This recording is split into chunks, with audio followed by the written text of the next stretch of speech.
Break के बाद एक बार फिर से आप सभी का स्वागत है। प्राइम एजेंडा देख रहे हैं आप, और प्राइम एजेंडा में हम चर्चा कर रहे हैं कि जिस देश में दहेज लेना और देना दोनों कानूनन जुर्म हो, अपराध की श्रेणी में आते हो, वहां दहेज की बलि पर बेटियों की कुर्बानी रोकी क्यों नहीं जा पा रही है?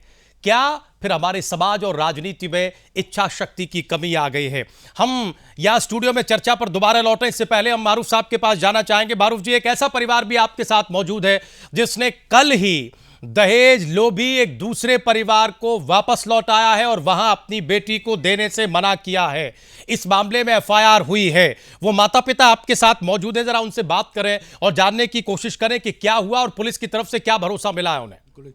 राजीव, छतरपुर के चांदन होला का मामला है, जहां पर 3 बेटियों की एक साथ शादियां हुई, बाराती आई, लेकिन 2 की शादी हो जाती है और एक बारात लौट जाती है। वजह ये होती है कि डिमांड की जाती है कि 5 लाख रुपए चाहिए और स्कॉर्पियो गाड़ी चाहिए। सबसे पहले मुबारकबाद देता हूं उस परिवार को जिसने इतनी हिम्मत दिखाई, उस लड़की को जिसने इतनी हिम्मत दिखाई कि उसकी बात को रखा गया और वहां पर सामने वालों की डिमांड को पूरा नहीं किया गया। मैं खुद बात करवाता हूं, मेरे साथ अब्दुल रज़ाक है, उसके पिता है लड़की के। बताएं किस तरीके से बारात वापस गई और क्यों? सर ऐसा था, उसने पहले जब हमने रिश्ता किया था तो उसने कोई डिमांड नहीं की थी किसी चीज़ की। उसने खाली ये बोला था कि भाई हमें पढ़ी लिखी लड़की चाहिए और आलिम लड़की चाहिए। तो वो तो है जी हमारी लड़की जो आलिम लड़की। तो अब जब हमने शादी तय कर दी उसकी, तो हमसे 1 दिन पहले उस जुमेरात को वो बोला भाई मुझे तो 5 लाख रुपये और स्कॉर्पियो गाड़ी चाहिए। मैंने उसको बोल दिया भाई मेरे पास इतना देने को नहीं है। तो उनके भाई हम बारात लेकर नहीं आएंगे, अगर ये दो तो हम बारात लेके आते हैं और नहीं देते हो तो हम बारात लेकर नहीं आते। मोग जी ये मेरे बस का पूरा डिमांड करना नहीं है, आप आओ या मत आओ। मैंने क्लियर मना कर।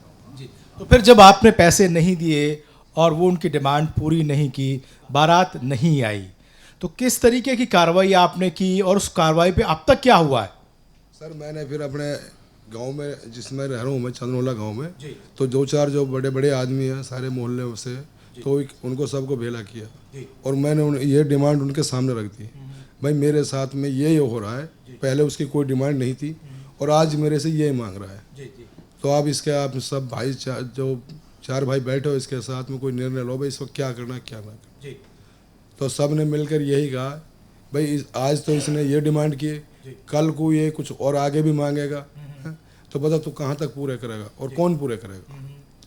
अच्छा, तो इसलिए फिर हम जो कानून का सहारा लिया हमने और कानून के पास गए, तो उस कानून वालों ने हमने ये सहारा दिया कि इंशाल्लाह ज़रूर इसके बारे में वो। इन्होंने राजीव एफआईआर कराई और एफआईआर की कॉपी मेरे साथ बैठे हैं असलम, उनके पास है। असलम, क्या किस तरीके का रिस्पांस था पुलिस स्टेशन में?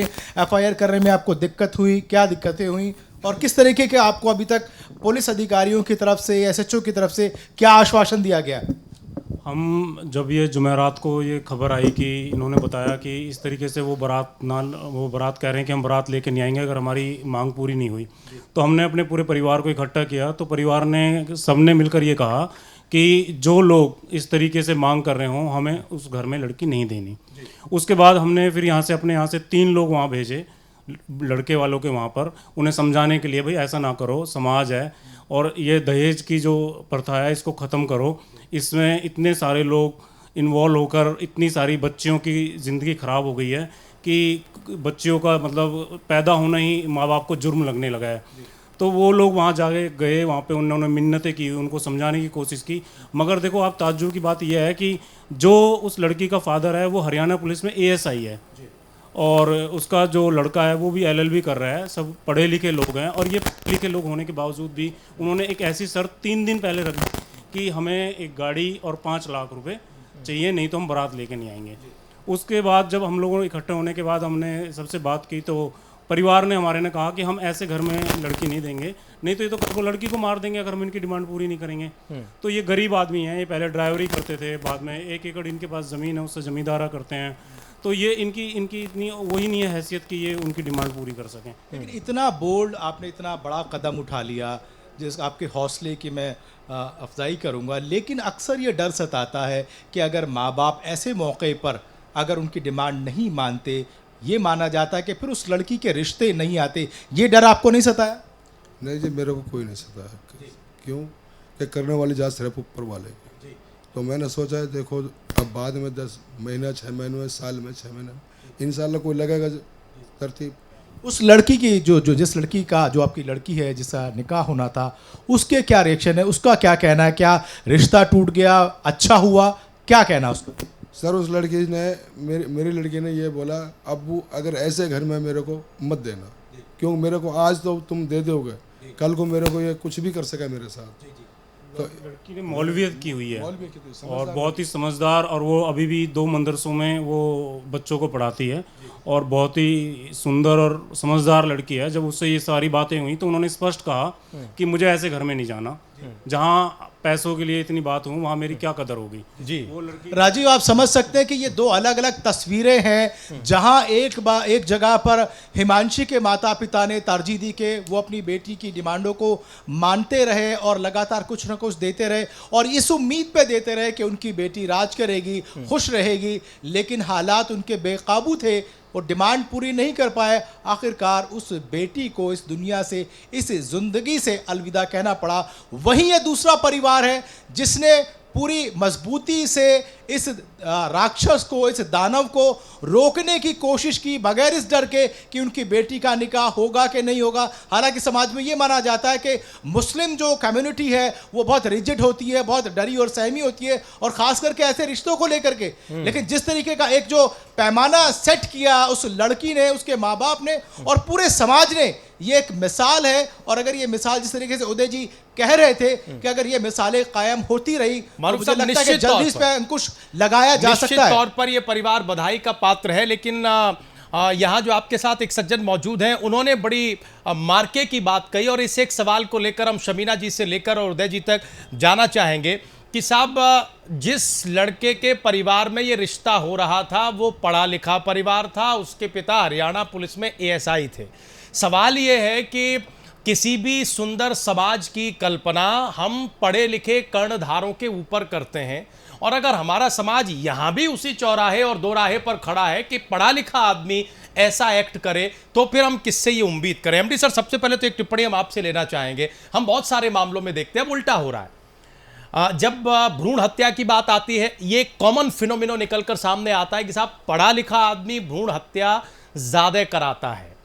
जब जातिवाद की बात आती है तब भी हम ये देखते हैं कि पढ़ा लिखा आदमी ज्यादा सिलेक्टिव हो गया है, और इस मामले में भी ये बात सामने आ रही कि साहब दहेज का लोभी भी वो व्यक्ति ज्यादा है। हम कैसे देखें सर? और फिर हमारा मूल सवाल ये है, ठीक है सजाएं हो जाएंगी, ठीक है कानून अपना काम करेगा, कानून को हम कड़ा भी कर लेंगे, लेकिन उस बेटी का क्या जो हमें हमेशा के लिए हमसे अलग हो जाती है? अगर हम इस तरह का व्यवहार कर रहे हैं तो हम उम्मीद कहां करें? हम सिर्फ ये सवाल लेकर आ रहे हैं आपके पास। हमारे समाज में सबसे बड़ी स्थिति यहाँ पर ये है, क्योंकि जहाँ बात सोसाइटी की आती है, पढ़े लिखे लोगों की आ रही है, वहाँ पर बात एक दूसरी भी निकल के आती है कि स्टेटस सिंबल, कि जिस सोसाइटी में वो उठ बैठ रहे हैं, जहाँ पर उनका उठना बैठना है, जो उनके साथ वालों की शादियां हो रही हैं, एक दूसरे का एग्जाम्पल दिया जाता है कि मेरे फ्रेंड की शादी इस तरीके से हुई थी, उसके शादी में इस तरीके का दहेज मिला था, मैंने अपनी सिस्टर की शादी में इस तरीके का दहेज दिया था। तो जो स्टेटस सिंबल कहीं ना कहीं निकल के आता है, जो इस पढ़ी लिखी जो लॉबी की आप बात कर रहे हो, जिसे हम हाईफाई सोसाइटी कहते हैं, उस सोसाइटी में जो एक स्टेटस सिंबल बन चुका है, एक कंपेरिजन करने का, एक दूसरे से जो जेलसी फैक्टर कहते हैं कि उसकी शादी में इतना खर्च हुआ तो मेरी शादी हो तो कम से कम उससे ज्यादा होना चाहिए, वो कहीं ना कहीं इस दहेज प्रथा की जड़ बनता जा रहा है। हम बात करते हैं गिफ्ट की, अभी सर ने बताया कि गिफ्ट का चलन शुरू होता है। गिफ्ट और दहेज में सबसे बड़ा फर्क ये है, गिफ्ट जब कोई किसी को देता है या किसी से कोई गिफ्ट लेता है तो वहां ये बातें तय नहीं करी जाती हैं कि गिफ्ट में मुझे ये दिया जाएगा या गिफ्ट में मैं आपको ये दूंगा। दहेज प्रथा में कहीं ना कहीं ये बात खुलकर सामने आ रही है। अभी एक हमारे साथ परिवार मौजूद था जिन्होंने पूरी बातें बताई, खुलकर ये बातें सामने आती हैं कि मुझे स्कॉर्पियो चाहिए, मुझे 5 लाख रुपए चाहिए, या फलाने की शादी में इस तरीके का खर्चा हुआ था, मुझे उससे बेहतरीन शादी चाहिए, मुझे ऐसी शान शौकत करनी है, उससे ज्यादा शान शौकत करनी है। तो ये जो कहीं ना कहीं दिखावा है वो इस दहेज प्रथा को बढ़ावा दे रहा है। जी शमीना जी, यही सवाल लेकर हम मैम आपके पास आना चाहते हैं कि जब समाज की स्थिति ये हो तब फिर हम कैसे निपटें? पढ़ा लिखा तबका अगर स्टैंडर्ड की जद में आकर ऐसी हरकतें करे और उस लड़ाई से लड़ने के बजाय एक दूसरी चीज को जन्म दे, फिर कैसे होगा? देखिए मैं आपको बताऊं, जो पढ़े लिखे लोगों की आप बात कर रहे हैं वहाँ रेट तय है। इंजीनियर है तो रेट ये है, डॉक्टर है तो रेट इतने लाख है, अगर आईएएस ऑफिसर या पीसीएस ऑफिसर है तो रेट इतना लाख है। यहाँ रेट तय है, जहाँ पर दूल्हों की बोली लग रही हो, रेट तय हो, वहां पर आप स्टैंडर्ड तो छोड़ दीजिए, बाकायदा माँ बाप इसको इन्वेस्टमेंट देखते हैं। उनको लगता है अगर उन्होंने अपने लड़के की पढ़ाई में इतना इन्वेस्टमेंट किया है तो उसका उनको ब्याज समेत वापसी होनी चाहिए। और ये जो आप कन्या भ्रूण हत्या की बात कर रहे हैं और ये जो आप दहेज की बात कर रहे हैं, ये आपस में लिंक्ड है। ये वही माँ बाप है जिनको पता है कि उनको अपने लड़के में करोड़ों रुपए दहेज चाहिए है, जो अपनी लड़कियों का गला घोट देते हैं क्योंकि उनको मालूम है कि उनको वो दहेज देना भी पड़ेगा। जिस साउथ दिल्ली की आप बात कर रहे थे, इस साउथ दिल्ली में जहां लड़कों का रेशियो लड़कियों के मुकाबले इतना ज्यादा है, वहां वजह यही है क्योंकि उनको मालूम है जिस मुंह से वो करोड़ रुपए अपने लड़के का आप रेट मांगते हैं, उसी मुंह से उनको अपने हाथों से अपनी लड़के के लिए उतना रेट देना पड़ेगा। ये रीजन है। दूसरा रीजन मैं आपको बताऊं, और इसको हमें रोकना पड़ेगा। आपको, आपके चैनल को पहले तो मुबारकबाद कि आप उस परिवार के साथ खड़े हैं जिसने दहेज की वजह से बारात को अपने दरवाजे पर बुलाने से मना कर दिया। मगर मैं आपको एक इल्तिजा करना चाहूंगी कि जब तक इनको न्याय नहीं मिल जाता, जब तक कोर्ट कचहरी के धक्के खाकर इनको न्याय नहीं मिल जाता, तब तक इनका दामन पकड़ कर रखिएगा, क्योंकि यकीन जानिए आपके कैमरे हटेंगे और प्रशासनिक व्यवस्था ऐसी है, क्योंकि वहां एक एएसआई इन्वॉल्व है, वो केस दबा दिया जाएगा। और ऐसे कितने ही केसेस हैं जो दबा दिए जाते हैं। बल्कि मैं एक कदम आगे जाना चाहूंगी और कहूंगी कि आपका चैनल इतनी इनकलाबी चीजें कर रहा है अपने न्यूज चैनल के माध्यम से, प्लीज एक मुहिम चलाएं जहां आप लड़कियों को ये भरोसा दें कि अगर वो आपको एक फोन कॉल करके बताएंगी कि उनकी शादी में दहेज मांगा जा रहा है या उनके माँ बाप दे रहे हैं, तो आप उनके साथ कैमरा लेकर खड़े होंगे, तब उनमें हिम्मत आएगी। ये कानून ऐसा है जो ढकोसले का कानून है। यहाँ पर गिफ्ट की लिस्ट बनाने के नाम पर दहेज लेना और दहेज देना तय कर दिया जाता है। हमें कानून में संशोधन की जरूरत है। हमें समाज की सोच में बदलने के लिए जो सांसद और जो विधायक चुन कर आते हैं, उनको अपनी कॉन्स्टिट्यूएंसी में कंपलसरी ये काम करना पड़ेगा कि वो सामूहिक शादियां करवाएं। ठीक है मैम, हम आते हैं आपके पास। बड़ी महत्वपूर्ण बात आपने कही। उदय जी भी इस बात पर टिप्पणी करना चाहते हैं। उदय जी, हम आपके पास आएंगे, लेकिन हम चूंकि कार्यक्रम के बिल्कुल आखिरी हिस्से में पहुंच रहे हैं, हम जरूर एक समाधान की टिप्पणी चाहेंगे अपने सारे पैनलिस्ट से कि समाधान क्या है। हम हिपोक्रेसी जो हमारे समाज में है व्यवहारिक तौर पर, वो तो देख रहे हैं, लेकिन क्या इस समाज को हम इसी तरह से पालेंगे, पोसेंगे, आगे बढ़ाएंगे, या फिर हम इसमें कुछ परिवर्तन भी करेंगे? वो परिवर्तन चाहे अब्दुल रज्जाक जैसे परिवार से आते हों या फिर प्राइम न्यूज के जरिए आते हों, कुल मिलाकर मकसद यह है कि वो परिवर्तन होना चाहिए और बेटियों की बलि देना रोका जाना चाहिए। हीरालाल कश्यप जी, हमने परिचय कराया कि आज जो परिस्थिति है आपके साथ, वो निहायती दुख और पीड़ा की स्थिति है, और हम एज ए चैनल, एक पत्रकार के तौर पर और एक व्यक्ति के तौर पर इसको समझ सकते हैं। लेकिन हम फिर भी एक सवाल करना चाहते हैं कि क्या अपनी बेटी को खोने के बाद आज इस बात का कोई जज्बा आपके भीतर उठा है या उठ रहा है कि जाने अनजाने मुझसे गलती हो गई, मैं इस समाज का एक नेता हूं, मुझे इस बुराई के खिलाफ लड़ना चाहिए, आज मेरी बेटी खत्म हुई है, अगर मैं इस बुराई के खिलाफ खड़ा नहीं हुआ तो कल कई परिवारों की बेटियां खत्म हो जाएंगी? हीरालाल जी, क्या ये एहसास भीतर है? मैं उदय साहे जी और समीना बहन जी से के साथ जुड़कर रहूँगा, इनके साथ रहूँगा, क्योंकि मैंने बेटी खोई है। और तमाम माँ बाप से जिनकी बेटियां, उनसे कहना चाहूँगा कि दहेज ना दें। और जैसे अभी समीना बहन ने कहा है कि मीडिया से कि जब जब दहेज की बात हो तो बेटियां आगे आएँ, अब जब बेटियां आगे आएँ तो मीडिया भी साथ हो। वाकई में हकीकत में प्रशासन ऐसा होता है। अब जैसे वो है इंस्पेक्टर है हरियाणा में, वो केस को दबाने की कोशिश करेगा, ये हकीकत है। तो मैं भाई साहब से, साहे जी से, समीना बहन जी से साथ हूँ और हमेशा साथ रहूँगा। मेरे 3 बेटे हैं, मैं आज शपथ लेता हूँ, तीनों बेटे में 1 पैसे का दहेज नहीं लूँगा, अपने तीनों बेटे में 1 पैसे का दहेज नहीं लूँगा, चाहे कुछ भी हो। समीना बहन, तुम्हारी मुहिम में साथ रहूँगा। मैं ज़मीन से जुड़ा हुआ आदमी हूँ, मैंने लोगों के साथ बहुत काम किए हैं। 12 साल मैंने बस शमीना जी आ रहे हैं। 12 साल भारतीय किसान यूनियन में निस्वार्थ होकर काम किया है और बहुजन समाज पार्टी में भी आया हूं, तब भी मैं मुझ पर प्रभार था, काम था, जो भी गरीब आदमी आता था उसकी मदद करता था। आज शपथ लेता हूं कि तीनों बेटे की शादी में 1 रुपया नहीं लूंगा और जहां जरूरत पड़ेगी सहाय जी को और हमारी सबीना बहन जी को मेरा फ़ोन नंबर नोट कर लें और भी तमाम लोग नोट कर लें, मैं तहे दिल से उनके बीच में खड़ा हूँगा, चाहे किसी तरीके भी लड़ाई लड़नी हो। आज अपनी बेटी की कसम खाता हूँ, आज हिमांश की कसम खाता हूँ, आपके साथ खड़ा हूँगा और दहेज लोभियों के साथ बिल्कुल नहीं खड़ा हूँगा। और दूसरी बात, वाकई में सबीना बहन जी ने कहा है कि दरवाजे पर गाड़ियाँ खड़ी होती हैं सजी हुई, सामान सजा के रखते हैं, फ्रिज रखते हैं, कूलर रखते हैं, बेड रखते हैं सजा के, और प्रशासन बिल्कुल इसको मूंद रहता है। कानून बना हुआ कि दहेज लेना और दहेज देना दोनों पाप है, लेकिन कानून इसको बिल्कुल किनारे करके बैठाल दिया है। और मैं जैसे नीतीश जी के बारे में बताया है, उन्होंने इतनी सख्ती से कानून लागू किया है। तमाम मुख्यमंत्रियों से मेरा अनुरोध है और बेटियों वालों से अनुरोध है कि इस कानून को सख्ती से लागू करें, दहेज लोभी जेल के अंदर जाने चाहिए। हम आपकी हौसला अफजाई करना चाहते हैं कि इस मंच के जरिए आज आपने बहुत बड़ी बात कही है। हम उम्मीद करते हैं कि आप इस बड़ी बात पर लगातार टिके रहेंगे और अब कम से कम जो आपके साथ हुआ वो दूसरी बेटियों के साथ नहीं होगा। शमीना जी, एक छोटी सी टिप्पणी प्लीज करें, आप कुछ कहना चाह रहे हैं मैम? मैं ये कहना चाह रही हूँ आपके चैनल के माध्यम से कि जितने भी सांसद महोदय हैं और जितने भी विधायक महोदय हैं और जितने भी चुने हुए प्रतिनिधि हैं, अगर ये सिर्फ एक शपथ ले लें कि ये अपने अपने क्षेत्र में, अपनी अपनी कॉन्स्टिट्यूएंसी में सामूहिक विवाह को बढ़ावा देंगे, तब जाकर दहेज रूपी दानव से हमें छुटकारा मिलेगा। क्योंकि सामूहिक विवाह ही वो एक ऐसा ऑल्टरनेटिव है जहां पर अलग अलग परिवार एक ही छत के नीचे एक ही पार्टी में विवाह कर सकते हैं, ना गरीब रहता है, ना अमीर अमीर रहता है, और हर बेटी की एक ही हैसियत के साथ शादी हो सकती है।